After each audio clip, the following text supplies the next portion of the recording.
Welcome, my name is Carrie, and at our house all the windows have screens except two, the window to the kitchen and a window in the basement.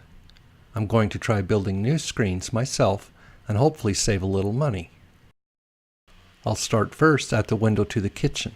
This window is a bit different from other windows I've added screens to in that in the channel for the screen there are rubber spacers on the sides of the screen channel and a spacer in the bottom channel. The rubber spacers sit below the lip of each channel about 1/8 of an inch. These spacers will prevent the new screen from going too deep into the channels. To begin, I'll take a tape measure and put the end of the tape at the very top of the upper channel. Then measure down to the top edge of the bottom channel. My measurement is 33¼ inches. I get this measurement on the other side of the window also. When I cut my new frame to length, I want it to be 1/16 to 1/8 inch shorter than this measurement. That way I won't have trouble getting the new screen into the channel in the window frame. Next I'll take a side-to-side measurement on the window. My measurement is 29 3/8 inches. To this measurement I want to add 1/8 of an inch so that the screen will sit just inside the channel edges on the sides of the screen. The next step is to measure the channel width for the screen. My measurement is 3/8 of an inch, so when I buy screen frames I'll buy the next possible size down, which is 5/16 of an inch. Everything I've read on screens recommends going to the next size down after finding the channel width. These are screen kits that I bought at Home Depot for $10 each. Each is a 5/16 screen kit with 4 frame pieces that are 36 inches long. Each kit comes with spline in the frames, 4 corner connectors, tension springs, and 2 pull tabs. I also bought a spline roller for $3 and some fiberglass screen material that is charcoal in color for $7. First I'll take one of the frame pieces and cut it to length. My original measurement was 33¼ inches, and if I subtract 1/8 of an inch from that, that leaves me 33 1/8 inches. The corner piece also requires that I subtract another 1.5 inches from that total. So my final measurement for 2 of the frame pieces is 31 5/8 inches. Once I get the 2 pieces measured and cut, I'll move on to the side pieces.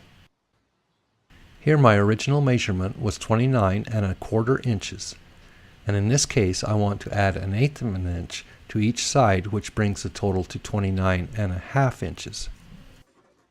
After subtracting 1.5 inches for the corner pieces, my new total will be 28 inches for the 2 side frame pieces. When these 2 pieces are cut, I'll take a flat file and remove the burrs from the cuts, then take a corner connector for each corner and begin assembling the frame.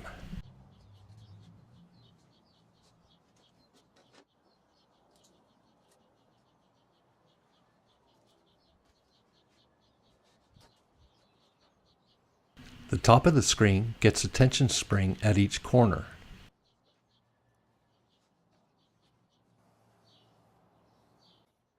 With the frame assembled, I'll remove the spline from the grooves in the 4 frame pieces, then I'll take some duct tape and tape down the frame. The duct tape will keep the frame from bowing when I roll in the spline. Next I'll insert the 2 pull tabs into the groove on the end opposite from the tension springs. Then I'll take the screen cloth, roll it over the frame, and cut it with a pair of scissors. Then I'll take a piece of spline, push it into the groove in the frame, and start rolling towards the next corner.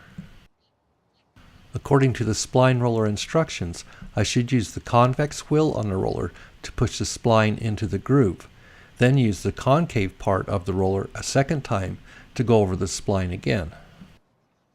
When I get to a corner, I'll push the spline in with a screwdriver as I round the corner, then continue down the next side. After I get 2 sides done, I'll start putting a bit of sideways pressure on the screen as I roll in the spline on the 3rd side, and a bit of side pressure on the screen as I roll in the fourth side. Careful when you do this, too much side pressure on the screen will tear it when you roll the spline in. After the four sides are done, I'll go around the frame one more time with the concave wheel on the spline roller to make sure the spline is seated nicely into the groove on the frame. With the spline installed, I'll take a utility knife and trim the excess screen from the frame. I want the knife on a 45-degree angle, and I want it to ride just above the spline as I trim the excess screen away.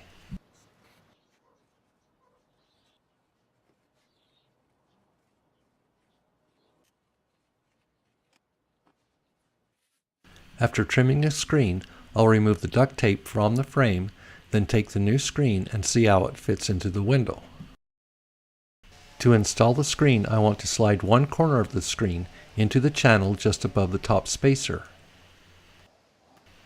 Once I get both top corners into the channel, I'll lift up on the pull tabs until the bottom edge of the screen clears the lip on the channel.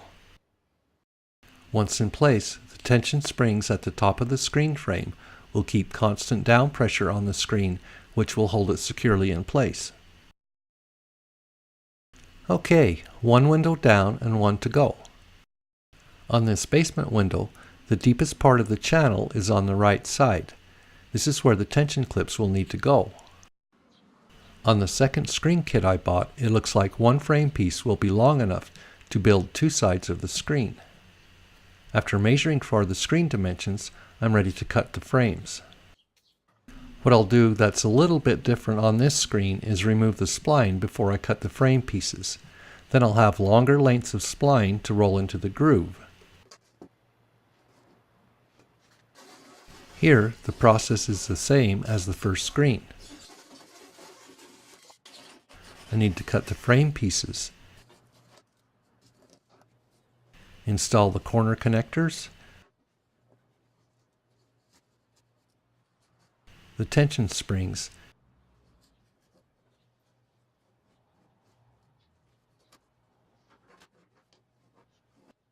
and the pull tabs.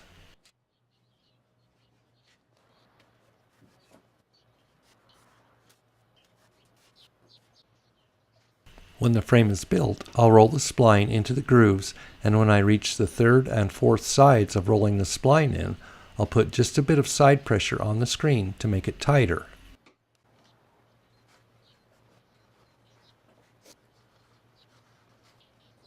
When the spline is installed, I'll trim the excess screen with a utility knife, then remove the duct tape. Like the last screen, I want the end with the tension clips to go into the channel first, then compress the clips until I get the opposite end of the screen into the channel. So that completes this video on building window screens. For around $30, I was able to buy the materials needed to build 2 window screens and have enough materials left over to build one more smaller screen. If you liked the video, please click the thumbs up, and to see more of my how-to videos, visit my channel iScaper1 on YouTube.